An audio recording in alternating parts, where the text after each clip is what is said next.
सबसे पहले आपको करना है लेक्चर, फिर लेक्चर के साथ साथ नोट्स बनाने हैं थ्योरी वाले, कुछ रह जाए थ्योरी के और क्वेश्चन के वो बाद में बनाने हैं। लेक्चर में मैं बहुत सारा सवाल कराता हूं, तुम जानते होगे, बहुत सवाल, अनंत सवाल। अगर तुम सिर्फ लेक्चर के सवाल कर लो, ये सब छोड़ दो, वो भी सफिशियंट है इटसेल्फ। मेरे लेक्चर के नोट्स और उसके साथ जो होमवर्क दिया है ये सेल्फ सफिशियंट है। यहां से नीट में जो 50 सवाल पूछे जाते हैं जिसमें से 45 करने होते हैं, मेरे क्लास से सिर्फ क्लास नोट से 47-48 क्वेश्चन मैच कर जाता है। तो बढ़िया सर, फिर हम आगे क्यों करें? आगे बेटा जितना प्रैक्टिस करोगे ना उतना कॉन्फिडेंस बढ़ेगा इस पे। ये इसलिए नहीं है क्योंकि ये जरूरी है, ये इसलिए है कि ये आपके कॉन्फिडेंस बढ़ाने के लिए जरूरी है। यहां पे खड़ा होकर सारी बात क्लियर कर देता हूं आज मैं। मेरे पढ़ाए हुए क्लास नोट्स ही नीट के लिए सेल्फ सफिशिएंट है। आप क्लास में लेक्चर देखें, नोट्स बनाएं और क्लास के होमवर्क कर ले, ये 100% सफिशिएंट। क्लास में ही मैं पीवाईक्यू करा देता हूं भाई, मेरे पीवाईक्यू सारे के सारे 90% मेरे क्लास नोट्स में होते हैं, तो वही इंपॉर्टेंट है। ठीक है, उसके बाद जो डीपीपी होता है ना, वो आपके रिवीजन के लिए होता है कि क्लास में जो आपने पढ़ा उससे कितना सीखा, और जो मॉड्यूल होता है वो और आपके कॉन्फिडेंस को पीक पे लेके जाता है। तो काम करते सबसे पहले मॉड्यूल कर लेके आते। हम लाल घोर बायोलॉजी एक प्रायोरिटी सेट करते हैं कि सबसे पहले में क्या करना है। तो ये जब कर लिया, टाइम बचा तो डीपीपी कर लिया, जरूरी है डीपीपी कर लिया। डीपीपी करके भी टाइम बच रहा है तो ये करो, लेकिन डीपीपी में तक तुम्हारा टाइम खत्म हो जा रहा है तो इतना ही करो, जरूरी नहीं है करना।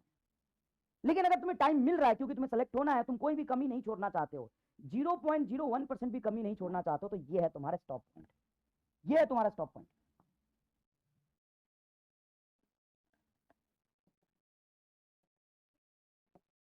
ये है तुम्हारा स्टॉप पॉइंट। दूसरी बात, जब हम एक चैप्टर कंप्लीट कर लेंगे, चाहे वो बेसिक मैथ का हो, वेक्टर का हो, काइनेमेटिक्स का हो, लॉज ऑफ मोशन का, उसके बाद आपको चैप्टर वाइज असाइनमेंट हम दे देंगे। उस चैप्टर वाइज असाइनमेंट में कंप्लीट चैप्टर से कुछ नए क्वेश्चंस होंगे, असर्शन रीजन होंगे, बहुत सारे सवाल होंगे। ठीक है, वो आपको असाइनमेंट का डिस्कशन कराया जाएगा।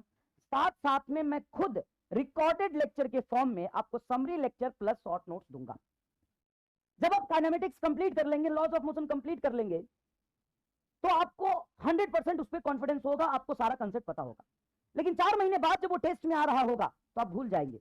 जब आप भूल जाएंगे तो क्या 10 लेक्चर आप पूरा से देख सकते हैं दोबारा से? नहीं। तो क्या करें सर, कैसे रिवाइज करें? तो 1.5 घंटे का, 2 घंटे का मैं एक समरी लेक्चर दूंगा हर चैप्टर कंप्लीट होने के बाद, रिकॉर्डेड फॉर्म में, शॉर्ट नोट्स के साथ। अगर मजा आया तो कमेंट बॉक्स में आग लगा दो कि सर ये तो हमारे रिवीजन की सारी समस्याओं को खत्म कर देगा। एनसीईआरटी के इंपॉर्टेंट क्वेश्चन मैं खुद ही अपने नोट्स में इंक्लूड कर लूंगा। ठीक है, प्लस असाइनमेंट में भी एनसीईआरटी के क्वेश्चन मैं बचे हुए दे दूंगा। खत्म हो गया, क्लास नोट्स हो गया, पीवाईक्यू हो गया, एनसीईआरटी हो गया, क्लास में जो होमवर्क है अगले दिन डिस्कस हो गया। सर जो मोस्ट पॉपुलर डाउट थे सर वो भी डिस्कस हो गया। सर लास्ट क्लास का आपने रिवीजन करा के आगे पढ़ाया, ये भी समझ में आ गया।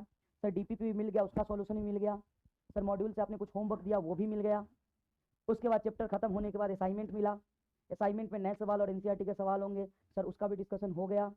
सर सब हो गया, चैप्टर में पूरा कॉन्फिडेंस आ गया। लेकिन 3 महीने बाद ये पूरा प्रोसेस हम रिपीट नहीं कर सकते।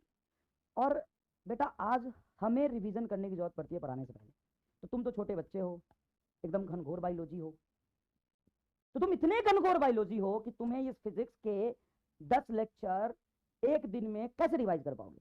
उसके लिए तुम्हारे पास समरी लेक्चर रिकॉर्डेड फॉर्म में, शॉर्ट फॉर्म में होगा, जिसमें जो मैराथन जैसे मैंने कराया था ना, 12 घंटे लगातार पढ़ा के 11th क्लास कंप्लीट किया था, जिसको 20 लाख से 21 लाख बच्चे देख चुके हैं, उसमें बहुत ही कंप्रेस्ड फॉर्म में मैंने थ्योरी लिख के रिवाइज कराया था। उससे और बेहतर and creative math, mind map के थ्रू, चार्ट के थ्रू थ्योरी को कंप्रेस करूंगा, लेक्चर में नहीं, लेक्चर में नहीं, इसमें इसमें सारा अपनी 10 साल का एक्सपीरियंस झोंक दूंगा और वो शॉर्ट नोट्स को एक्सप्लेन करूंगा, तभी तो समरी लेक्चर कहलाएगा। और वो मैं दूंगा जो तुम्हें एग्जाम तक रिवीजन करने में काम आएगा, एग्जाम तक